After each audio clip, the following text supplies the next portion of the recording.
I don't really know why I reinstalled Night in the Woods recently. Maybe it was some unconscious nostalgia that moved me to do it.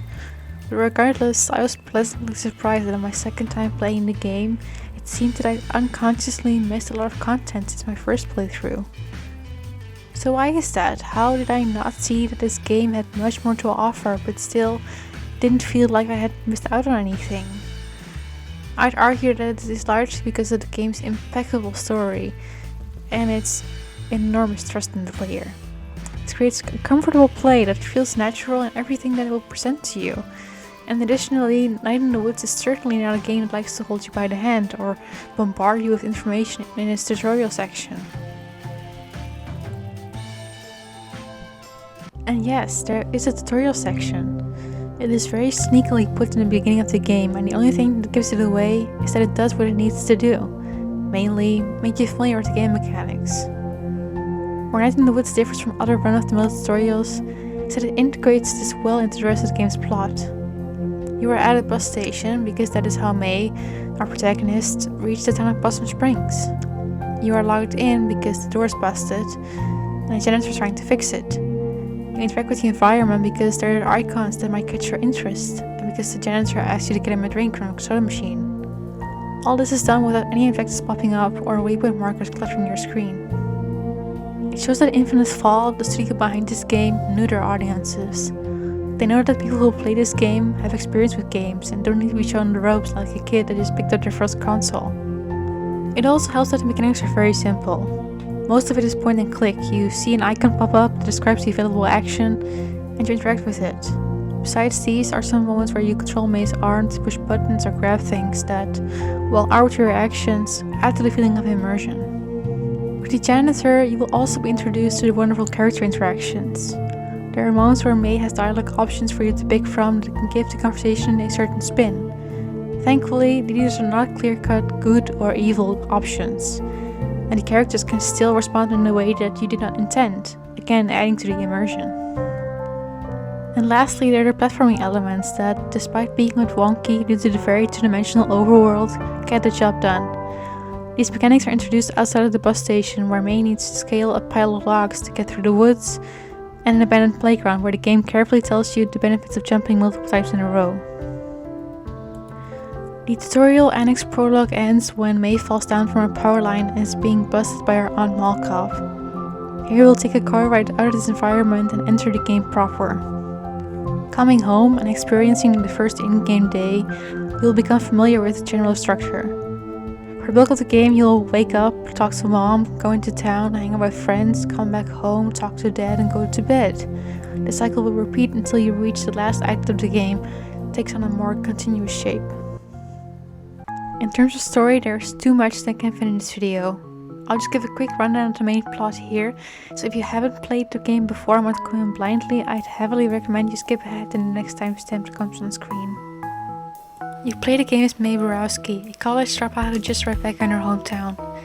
Here she reconnects with old friends, namely Greg, his boyfriend Angus, and Bia. It's not specifically put as a choice by the game, but the character you choose for each day will result in you getting a unique interaction with them and an ending based on who you spent the most time with. The main turn in the story happens after the Harvest Festival. At this Halloween-like event, May will be the sole witness to a kidnapping, so will trigger the group to conduct an investigation into the ghost-like figure in true Scooby-Doo fashion. The investigation will culminate in the discovery of a murder cult operating in the abandoned mines of Possum Springs. This cult believes that if they sacrifice people to a cosmic being in the depths of the mines, the town will continue to prosper. In order to remain under the radar, the cult picks up people who, according to them, contribute nothing to society and will not be missed by others. It is during a later confrontation with the cult in the mines that May and her friends figure out that their friend Casey Hartley was sacrificed here, as he was reported missing a bit before May arrived. When they flee from the cult, the crude shape causes the mine to collapse, burying the cultists alive. The main threat in the story is clear enough, but surrounding it is a lot of exposition that expands certain themes even further. The two main ones that I could pick out were, firstly, mental health, and secondly, capitalism is bad actually. The first one is relatively easy to explain, as nearly every main character struggles with something mentally. May is the cherry on top, as it becomes clear that she quit her college education because of her breakdown, and a major past incident has gotten her reputation with townspeople.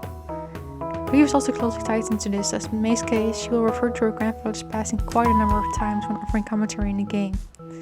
He also has a simple page in her notebook, and the opening text is related directly to his death. Bea also comes in here, as the death of her mother caused her father to have her take over the entire store, except on paper. This event also ties in neatly with the second point, as the lack of business has caused Bea and her father to sell their old house and rent an apartment instead. To critique capitalism is to walk a tightrope, not really because of the subject matter, but because many filmmakers, musicians, and showrunners have fallen off with a dive into consumer culture. She usually ends in an on-the-nose critique in an attempt to be edgy. Capitalism is more than consumerism. Night in the Woods stands out of these others in that it does not preach to the choir about how buying a lot of things is greedy and bad, but to comment on how the system itself is unfair. There is an NPC who tells you that he just got laid off work. As you progress further into the game, you can see him work multiple different jobs over what is just one in-game season. Greg works at Milk Falcon but does not have any joy in it, leaving the counter on a whim to hang out with me instead. Bea had to give her a chance to go to college because she has to take care of the shop instead of her father. May's dad gives a monologue at the end of the game that summarizes this point very clearly. Since he had to work in the supermarket, he feels less respected by his boss and struggles to maintain the quality of life that he could provide for his family when he worked in the mines. And if you move the boxes from the crawl space in the house, you can find a tooth in a safe in the basement. Paying attention to some lore will show that this tooth was achieved by May's grandfather during an event that set up a union for her miners. If you achieve this tooth during the game, May will have the option to give her to her dad as a token to start up his own workers' union. Night in the Woods does therefore not put the blame on the consumers within capitalism, but the ones that create the conditions that these people suffer under. Night in the Woods is a very short game. You can very easily find a no commentary video on YouTube of someone finishing the game in approximately 10 hours. It does, however, manage to cram a lot in these 10 hours. There are serious themes discussed in detail and through characters that feel real. As I said in the beginning of this video, I did not know after my first run that I missed anything important. What the game manages to do is create a game environment where every choice you make feels like the natural one, like the right one. In that sense, it creates a personal experience for everyone that picks the game up. And to end this video on this little disclaimer, I very likely have not seen everything in this game has to offer. At the same time, however, I do not feel the need to play it again purely for the sake of getting all the achievements in my Steam account unlocked. Night in the Woods is a game that requires you to take a step back and letting it guide you along its currents.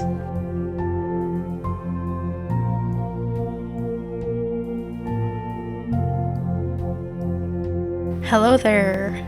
Thank you for watching, if you're still with me here. Usually I think this is the place where people put up their Patreon subscribers, but I do not have a Patreon, so I do have someone to thank. I actually want to thank Olive. You know who you are. Thank you for introducing me to this game.